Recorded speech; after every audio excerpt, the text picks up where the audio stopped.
Welcome to my channel. Roots online classes में आपका स्वागत है। और आज आईपीसी का ये दूसरा वीडियो है। पहले वीडियो में हम इंट्रोडक्शन के बारे में बात किए थे आईपीसी का। उसका लिंक मैं डिस्क्रिप्शन में दे दूंगा, आप जाके देख सकते हैं। और दूसरा वीडियो है, इसमें हम लोग डिस्कस करेंगे व्हाट इज क्राइम, कि क्राइम क्या होता है। क्योंकि आईपीसी में हम लोग, जैसा कि पहला वीडियो में देखे हैं या जाने हैं, कि आईपीसी डील करती है क्राइम और पनिशमेंट से। तो हम लोग आज देखेंगे कि क्राइम आखिर क्या होता है, किसको क्राइम कहेंगे, क्या क्राइम है, क्या डेफिनेशन है क्राइम के। अलग अलग विद्वान क्या कहते हैं, अलग अलग स्कॉलर्स इस बारे में कैसे डिफाइन किए हैं क्राइम को। तो चलिए हम लोग शुरू करते हैं। कहता है, it is true that both crime and criminal are looked upon very greatest hated by all sections of the people in society। कहता है कि समाज के हर एक वर्गों के द्वारा नफरत की निगाहों से क्राइम को और क्रिमिनल को दोनों को देखा जाता है। But it is also true that the study of research of law of crime has always been one of the most attractive branches of jurisprudence.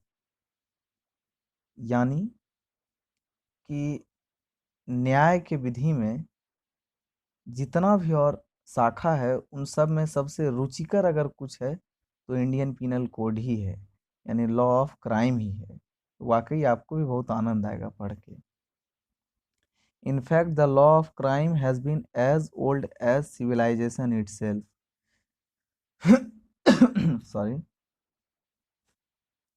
कह रहा है कि जो लॉ ऑफ क्राइम है ये उतना ही पुराना है जितना पुराना कि हम लोग का सिविलाइजेशन है।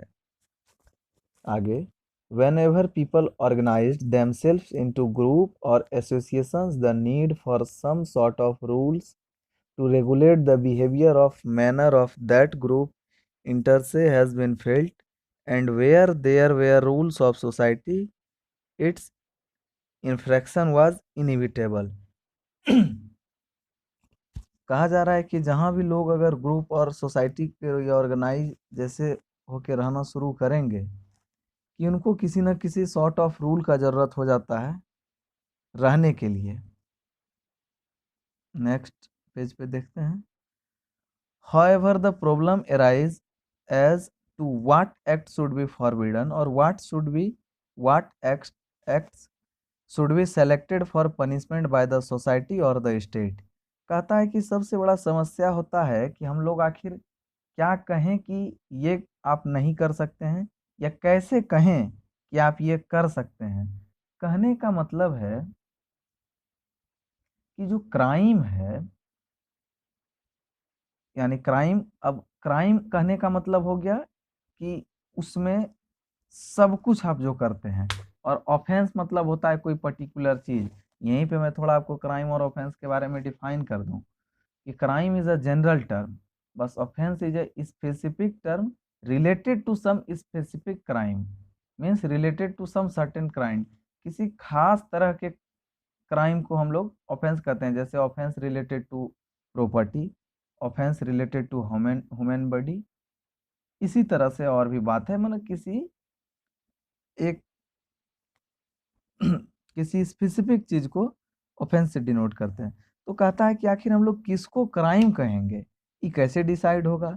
यानी कहने का मतलब है कि इस पे जो भी ओपिनियन बनेगा वो पब्लिक ओपिनियन बनेगा। आगे हम लोग पढ़ते हैं। In other word, what act should be declared as crime, यानी हम लोग किसको क्राइम कहेंगे। आगे, the concept of crime has always been dependent on public opinion, यानी ये सामाजिक सुविचारों पे तय होती है कि क्या क्राइम क्या कहलाएगा और क्या नहीं कहलाएगा। Law is the aggregate rules set by men as politically superior or sovereign to man as politically subject. Law is a command enjoying a course of conduct to be observed by all members of the society and is backed by sanction। कहने का मतलब है कि जो law है, जो जो crime, जो कॉन्सेप्ट ऑफ क्राइम है, डिपेंड करता है पब्लिक ओपिनियन पे। अब आगे समझिए, जो लॉ बनेगा तो लॉ कौन बनाएंगे? लॉ वही बनाएंगे जो पॉलिटिकली हम लोग के सुपीरियर हैं। अभी आप अगर एक डेमोक्रेटिक कंट्री में संरचना देखिए, जैसे मान के चलिए कि कोई भी कानून है, चाहे वो कोई भी नया कानून हो, चाहे क्राइम से रिलेटेड हुए किसी चीज़ से, कहाँ बनती है हम लोग के देश में? पार्लियामेंट में, जो हम लोग से पॉलिटिकली सुपीरियर हैं। ठीक, ऐसा थोड़ी है कि पार्लियामेंट चलेगा और जाके हम और आप बैठ जाएंगे और कहेंगे कि चलिए हम लोग कानून बना लेते हैं। ये पार्लियामेंट खोलिए और अब हम लोग आए हैं थोड़ा कानून बनाने के लिए, ऐसा तो नहीं है। यानी कानून कौन बनाते हैं, कौन लॉ बनाते हैं? जो हम लोग से पॉलिटिकली सुपीरियर होते हैं। तो बाय एंड लार्ज अभी तक हम कोशिश कर रहे थे कि आपको एक ओवरव्यू देने का कि क्या क्या क्राइम क्या है, या क्राइम का क्या बुनियाद है। अब हम लोग कट टू नेक्स्ट सीधे आते हैं कि इसका डेफिनेशन क्या होगा। डेफिनेशन ऑफ क्राइम देखिए, crime is define crime is define as punishable act by law as forbidden by state और injurious to the public welfare होगा। यहाँ पे सही कर लीजिएगा, पुलिस लिखा गया है, पब्लिक होगा, पब्लिक वेलफेयर। कहने का मतलब है कि एक वैसा एन एक्ट, एक वैसा अधिनियम जो पनिशेबल हो बाय लॉ, यानी लॉ में जिसके लिए दंड का, जो कानून जिसके लिए दंड का प्रावधान करती हो, फॉरबिडन बाय स्टेट, और इसको करने से मना किया गया हो स्टेट के द्वारा, या injurious to the public welfare, यानी पब्लिक वेलफेयर के लिए हानिकारक हो। अब आप समझिए, ये जो डेफिनेशन है, an act punishable by law as forbidden by state और injurious to the public welfare, ये बहुत वाइड वेलफेयर है क्राइम का। आप एक बात समझिए, आप मान के चलिए कि आप एक बहुत सामान्य से नागरिक हैं, और आप मान के चलिए कि कोई पान मसाला खाते हैं, और अगर आप पान मसाला खाते हैं तो पान मसाला खाने से क्या होइएगा? आप अस्वस्थ हो सकते हैं, आपको निकटतम भविष्य में या भविष्य में कभी आप बीमार पड़ सकते हैं, और आप बीमार पड़ने के कारण आप जाते हैं कोई गवर्नमेंट हॉस्पिटल कि आप, हम आए हैं, आप हमको मेरा उपचार कर दीजिए। तो गवर्नमेंट हॉस्पिटल आपको मुफ्त में उपचार देती है। तो आपका ये, यानी ये गुटखा, ये पान मसाला खाना, ये गुटखा खाना, ये कुछ भी ऐसा खाना भी अपने आप में क्राइम हो जाता है।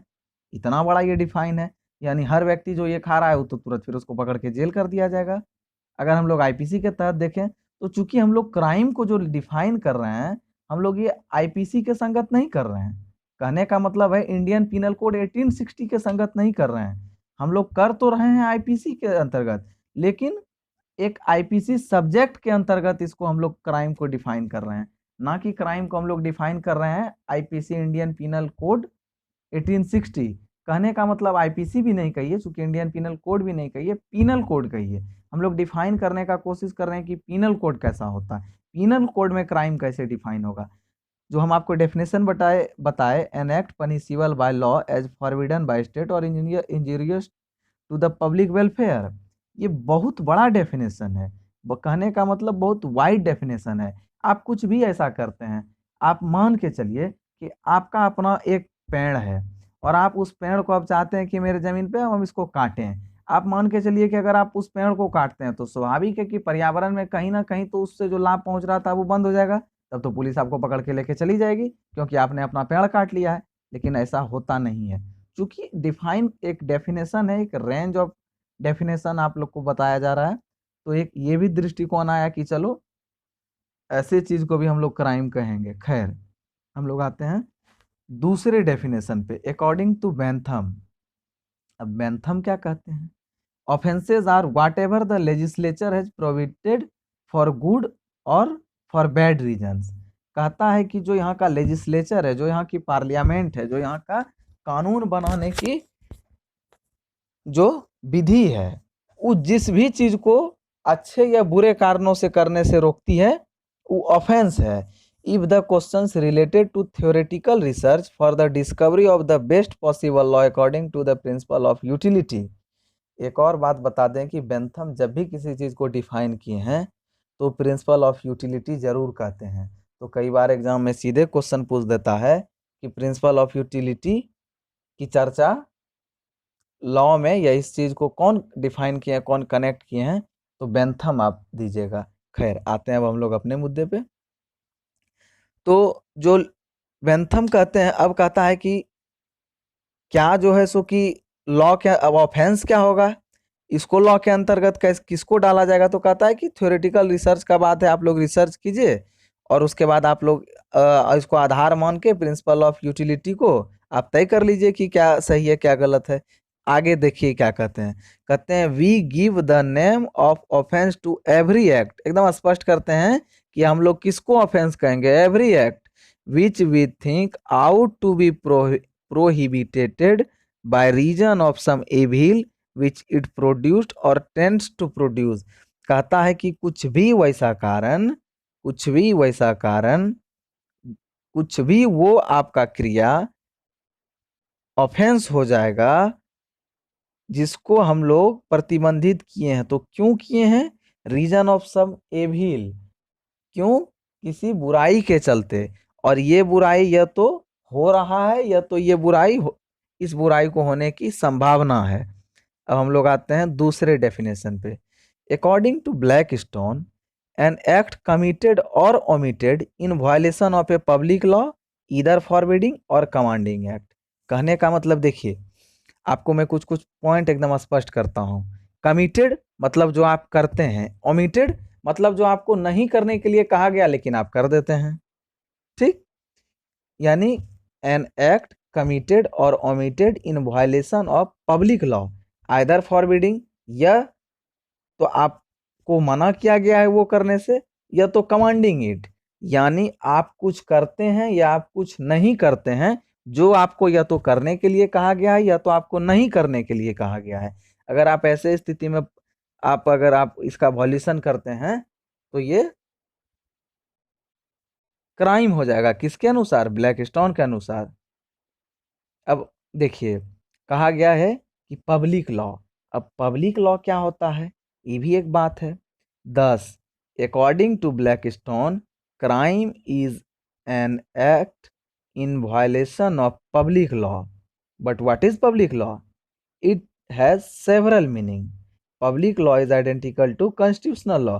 कहने का मतलब है कि पब्लिक लॉ अगर कॉन्स्टिट्यूशनल लॉ के बराबर हो जाएगा तब तो हम लोग के यहाँ आईपीसी और कॉन्स्टिट्यूशनल लॉ दोनों एक दूसरे को ओवरलैप कर देगी। तो ये तो हास्यास्पद बात हो गया। आगे देखते हैं।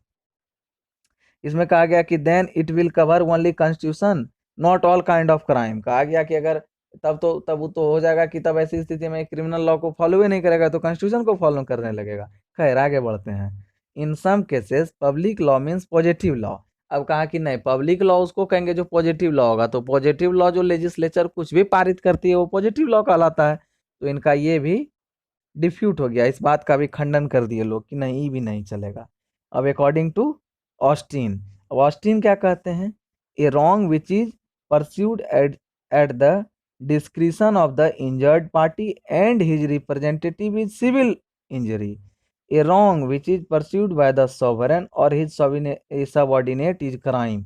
अब देखिए, अब कहे कि सिविल रॉन्ग और क्राइम क्या होगा, ये कह रहे हैं कि आप मान के चलिए कि अगर आपका जो वाद होता है, जैसे आप देखिएगा कोई भी केस देखिएगा जो क्रिमिनल लॉ में, तो वर्सेस स्टेट होता है। यानी कहते हैं कि उस जिस भी कानून को अगर स्टेट आपके खिलाफ अगर अगर जो है सो कि उस चीज को लड़ती है तो क्राइम होगा। और जिस चीज और जहाँ स्टेट नहीं लड़ती है, जहाँ खुद आपको यानी खुद अगर उस पर स्टेट नहीं कार्रवाई करती है, अगर आप जाके अपने से उस पर वाद लिखवाते हैं तो क्राइम नहीं कहलाएगा, उस सिविल रॉन्ग कहलाएगा।